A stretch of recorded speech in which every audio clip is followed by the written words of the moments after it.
Before heroes had capes, they had crowns and they had consequences. Imagine a world just taking its first steps out of the dust of prehistory. This is the world of Uruk, not just a city, but the first great metropolis. Picture massive walls, so high they seem to hold up the sky, built brick by sun-scorched brick. Within these walls, life thrums. Ziggurats, towering temples dedicated to the gods, pierce the heavens, their sides gleaming with intricate mosaics. Below, markets bustle, canals flow with life-giving water, and a new kind of order, a civilization, is being forged. It's a marvel, a testament to human will and ambition. But this grand design has a dark side. Every brick in that wall, every ounce of grain in the temple stores, comes from the sweat and toil of its people. And the king who rules this city, he takes more than his share. His name is Gilgamesh, and he is not entirely human. The stories say he is 2/3 god, 1/3 man. Think about that for a moment. He possesses the strength and beauty of a divine being, but he's anchored to the earth by that mortal third, with all its desires and flaws. He is unmatched. No one can best him in a fight. No one can challenge his word. He walks the streets of his own city like a predator, his power unchecked, his impulses unrestrained. In this ancient world, the rules are different. The gods are real, but they don't walk among mortals every day. They watch from above, judging the balance of the world, and a king's duty isn't just to build walls. It's to maintain the cosmic balance, to protect his people, to be their shepherd. But what happens when the shepherd becomes a wolf? Gilgamesh's divine strength, without a human conscience to guide it, becomes tyranny. He claims rights over all his people, disrupting weddings, demanding the strongest young men for his endless projects and brutal games. He is a storm that never passes, a weight that crushes the very people he is meant to protect. The cries of Uruk begin to rise. At first they are whispers in the marketplaces, then disparate pleas behind closed doors. Finally, the collective sorrow of an entire city becomes a prayer, a single, unified lament that travels from the dusty streets all the way up to the heavens, reaching the ears of the gods. The people of Uruk don't ask for a new king, they ask for relief. They asked for balance. And the gods, they listen. Anu, the god of the firmament, hears the city's pain. He understands that Gilgamesh's unchecked power threatens the very order of creation. A king who acts like a wild bull must be tamed. The gods convene, their celestial council deciding that to fix a problem created by divine imbalance, they must introduce a new element, a new force. They won't smite Gilgamesh. That's too simple. Instead, they will create an equal, a rival, a wild man, born not in the city, but in the wilderness, as strong as Gilgamesh, as untamed as nature itself. They will create a mirror for the arrogant king, a being who can challenge him, meet his strength with strength, and perhaps teach him what it means to be human. The divine plan is set in motion. Agaras is tasked with shaping this new being from clay, creating a counterweight to a king who has forgotten his duty. A hero is about to be born, not to save the world, but to save a king from himself. In the older stories, the first villain a hero must defeat is himself.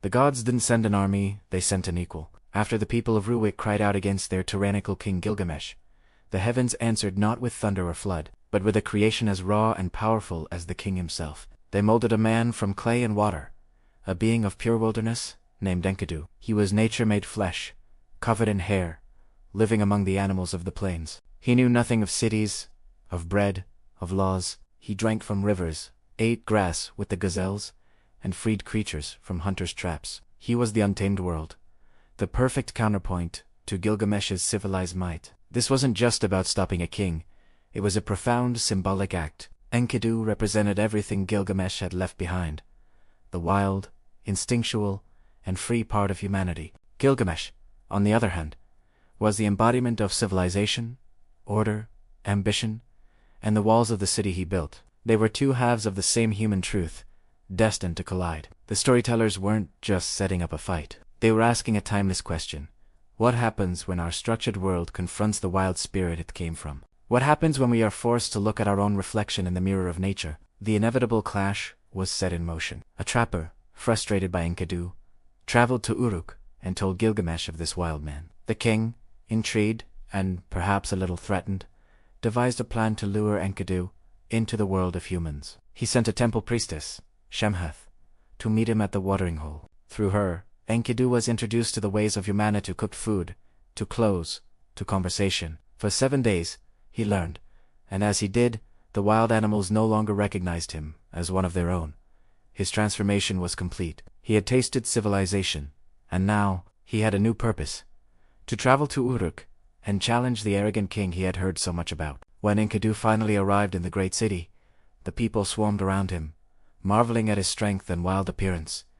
They knew this was the man destined to face their king. The confrontation happened right in the city square. It was a battle of titans, a wrestling match that shook the very foundations of Uruk. For the first time in his life, met his match. The fight was furious, a pure explosion of primal energy. But as they wrestled, something shifted. It wasn't hatred that fueled them, but a shock of recognition. In each other's eyes, they saw a strength they had never encountered before. They saw an equal. The epic struggle ended not with a victor and a vanquished, but with an embrace. Gilgamesh, breathless and humbled, recognized the power and spirit of Enkidu. And Enkidu, in turn, saw the greatness within the king. In that moment, their rivalry dissolved into the world's first and most powerful bond. The untamed, wild man and the civilized king became inseparable friends, to parts of a whole. Enkidu's friendship was the one thing that could finally rein in Gilgamesh's arrogance. The king, who had once taken whatever he wanted from his people,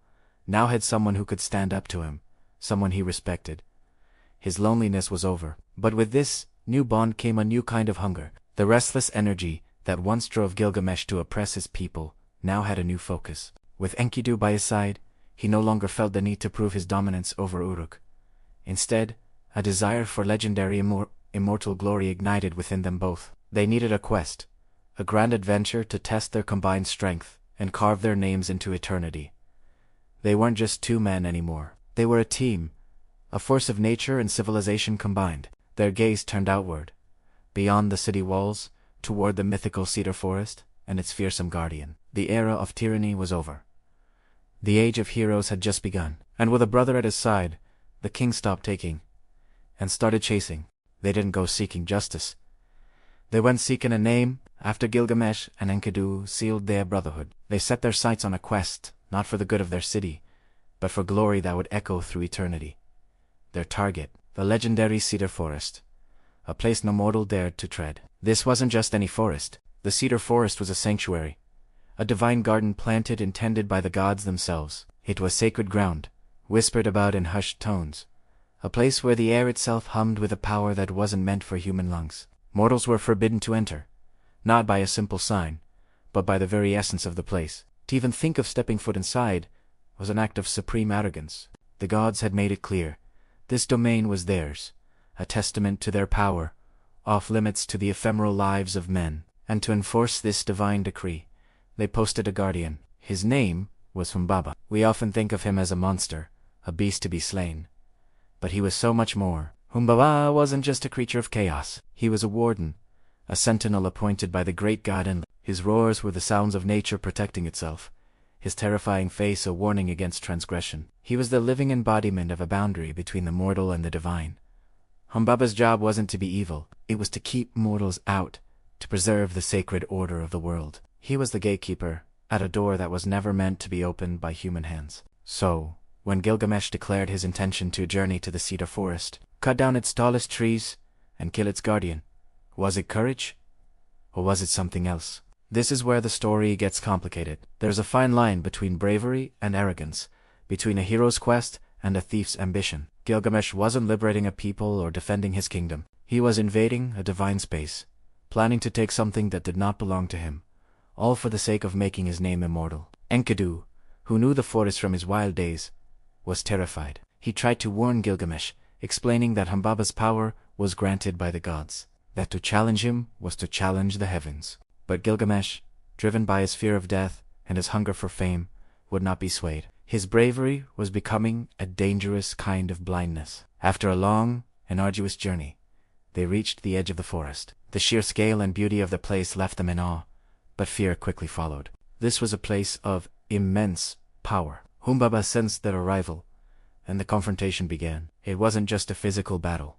Humbaba tried to reason with them, to persuade them, to intimidate them. He taunted Gilgamesh, preying on his fears. The fight was brutal, a clash of mortal ambition against divine duty. With the help of the sun god Shamash, who sent powerful winds to trap Humbaba, the two heroes gained the upper hand. Defeated, Humbaba pleaded for his life. He offered to serve Gilgamesh, to give him all the sacred timber he desired. For a moment, Gilgamesh hesitated, but Enkidu, fearing a trick or perhaps driven by his own newfound human rage, urged Gilgamesh to show no mercy. So, Gilgamesh struck the final blow. They had won. They had defeated the undefeatable. But as Humbaba fell, a curse fell with him. The victory felt hollow, tainted. It was less a heroic triumph and more a crime. At this, they cut down the sacred cedars, fell in the trees that the gods had cherished. They built a massive raft and a great door for the city of Nippur, and floated back to Uruk with Humbaba's head as a trophy.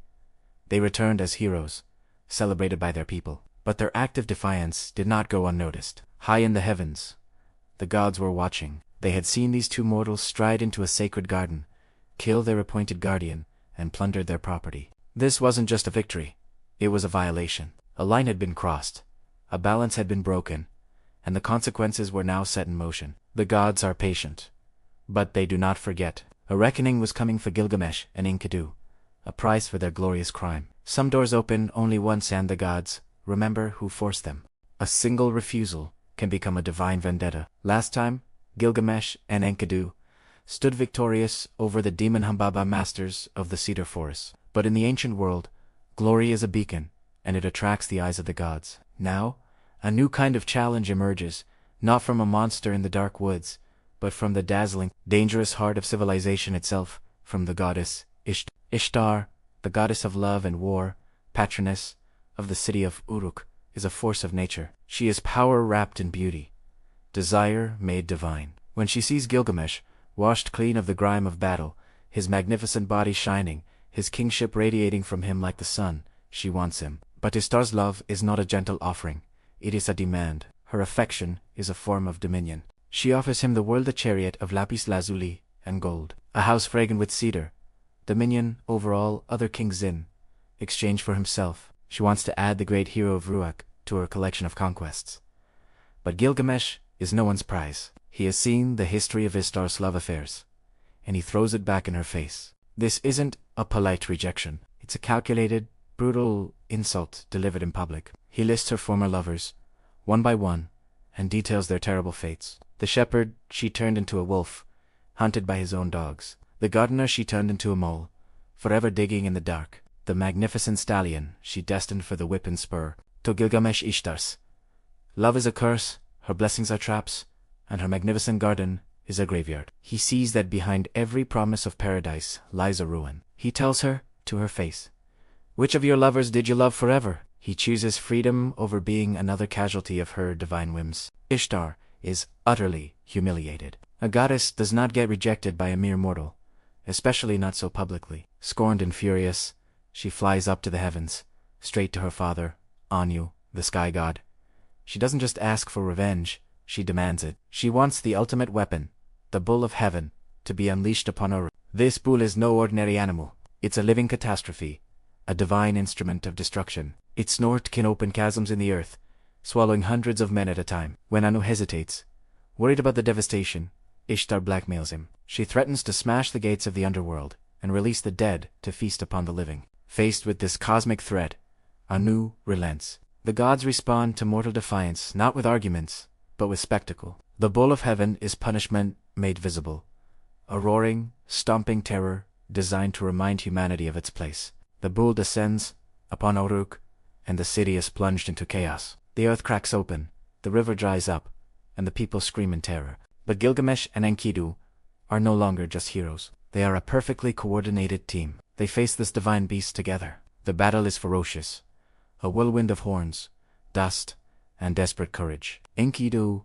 with his wild strength, circles the beast, grabbing it by the tail, distracting it. This gives Gilgamesh the opening he needs. He moves in with surgical precision, driving his sword into the spot between the bull's neck and horns, killing the divine creature instantly. For a moment, there is absolute triumph. They have defeated a god's own weapon. They have saved their city. But this victory is different. It's not just a win, it's sacrilege. To celebrate, Enkidu rips off the bull's right thigh and flings it in Ishtar's face as she screams curses from the city walls. He yells, If I could lay my hands on you, this is what I would do to you too. In that moment their triumph turns into provocation. They haven't just won. They have mocked a goddess and shamed the heavens. The people of Uruk celebrate, hailing Gilgamesh as the greatest of men. But as the cheers echo through the city, a different kind of silence falls in the divine assembly. A line has been crossed. The gods have been challenged, and their retribution will not be another monster to fight. A verdict is coming. The heavens will not allow mortals to win so decisively without collecting a terrible price. When gods are humiliated, they don't argue, they collect. This is where the hero story turns into a tragedy. Up to now, Gilgamesh and Enkidu have been unstoppable. They conquered monsters, defied gods, and celebrated their victories together. But the gods are not so easily dismissed. In the divine court, a judgment is passed. Their actions, particularly the killing of Humbaba and the Bull of Heaven, and the insult to Ishtar, demand a price. One of them must die. The gods choose Enkidu. This isn't just a punishment. It's a strategic strike against the very core of Gilgamesh's newfound humanity. Enkidu, the wild man who became a brother, is the anchor that stopped Gilgamesh from being a tyrant. Without him, what will the king become? The decline is swift and agonizing. Enkidu is struck by a mysterious illness, a divine curse that no mortal medicine can cure. He has terrible dreams, visions of a bleak and dusty underworld where kings and priests are mere servants to dust. He curses the trapper who found him and the temple priestess who civilized him, wishing he had remained wild and free in the steppe. But then the sun god Shamash reminds him of the good things civilization brought him. The brotherhood with Gilgamesh, the fine clothes, the rich food, and the honor of being a king's companion. Enkidu recants his curses, accepting his fate with a heavy heart. For 12 days, he suffers, growing weaker and weaker, with Gilgamesh helpless at his side. He watches his best friend, his equal, his other half, fade away into nothing. When Enkidu finally dies, something inside Gilgamesh shatters completely. He roars like a lioness whose cubs have been taken. He pulls out his hair, tears his royal robes, and refuses to let the body be buried. For 6 days and 7 nights, he watches over his friend, hoping for a sign of life, a twitch, a breath. He talks to him, pleads with him, recalling their adventures and shared triumphs. But there is only silence. It is only when a maggot falls from Enkidu's nostril that Gilgamesh is forced to accept the final, ugly reality of death. This is not a glorious battle. This is the Kai, this is the end. And for the first time, the mighty king of Uruk is truly deplafried. This fear is not for an enemy he can see, or a monster he can fight. It's the fear of his own mortality. He looks at Enkidu's still body and sees his own future. He, Gilgamesh II, God, will also one day turn to clay. All his power, all his wealth, all the walls he built around his city, none of it can save him from this universal fate. The grief is overwhelming, but it's the terror that drives him. The man who had everything now realizes he has the one thing he cannot keep, his own life. The king who ruled a great city can no longer bear to be inside its walls. The comfort of his palace feels like a tomb. His royal duties seem meaningless. The hero's journey is over. A desperate, frantic quest is about to begin. He casts off his fine robes and dons the rough skin of a lion. The king of Uruk becomes a wanderer, a haggard, wild figure roaming the wilderness, haunted by a single, obsessive question. How can I escape death? He has heard of a man, Utnapishtim, the only human to have survived the great flood and been granted eternal life by the gods. Gilgamesh decides he will find him. He will cross deadly mountains, navigate treacherous waters, and face any danger to learn the secret of immortality. This is no longer about glory or fame. This is our primal flight from oblivion. The death of his friend didn't just break his heart. It ignited a fire of defiance against the natural order of the world. Gilgamesh will not accept his fate. He will hunt down immortality itself. He conquered enemies and then met the one he couldn't strike. Gilgamesh didn't want to live forever. He wanted death to lose. After losing his soulmate Enkidu, Gilgamesh's fear of his own end turned into a full-blown obsession. But this wasn't about vanity. It was about defiance. He was a king who bent the world to his will, and he refused to believe that death was a force he couldn't conquer. So, he set off on a journey no mortal had ever completed. A journey to the edge of the world to find the one man who had cheated death. The survivor of the Great Flood. Imagine a quest that isn't about slaying monsters, but about facing your own limitations. Gilgamesh traveled across scorching deserts, and through the darkness of the Twin Mountains, a path the sun itself traveled at night. He pushed his body and spirit to their absolute limits, driven by a grief so profound it became his fuel. When he finally reached the shores of the waters of death, he had to persuade the ferryman Urshanabi to take him across. This wasn't a battle of strength. It was a test of will and desperation. He was no longer just a king demanding obedience. He was a mortal begging for an answer. Finally, he meets Utnapishtim, the ancient, immortal man. Gilgamesh, exhausted and ragged, demands the secret to eternal life. But Utnapishtim's story isn't a heroic saga of battling death. He didn't earn immortality. It was a gift from the gods after he saved life on his great ark during the flood. It was a unique, unrepeatable event. To prove Gilgamesh's mortal nature, Utnapishtim gives him a simple test: stay awake for 6 days and 7 nights. The hero who wrestled gods and beasts can't even conquer sleep. He fails instantly.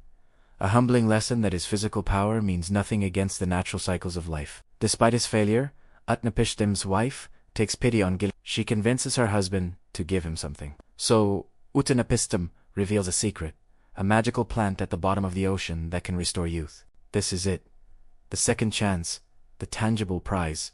Gilgamesh ties stones to his feet, sinks into the abyss, and plucks the thorny plant. He has it in his hands, not immortality, but a way to reverse time, to become young again. His plan is to take it back to Uruk, share it with the elders, and taste it himself last. It's a moment of hope, and even a bit of newfound wisdom. But the story delivers its most human twist. On his journey home, Gilgamesh stops to bathe in a cool pool of water. He leaves the plant on the shore, and a snake, drawn by its sweet scent, slithers out, eats the plant, and sheds its skin, instantly rejuvenated.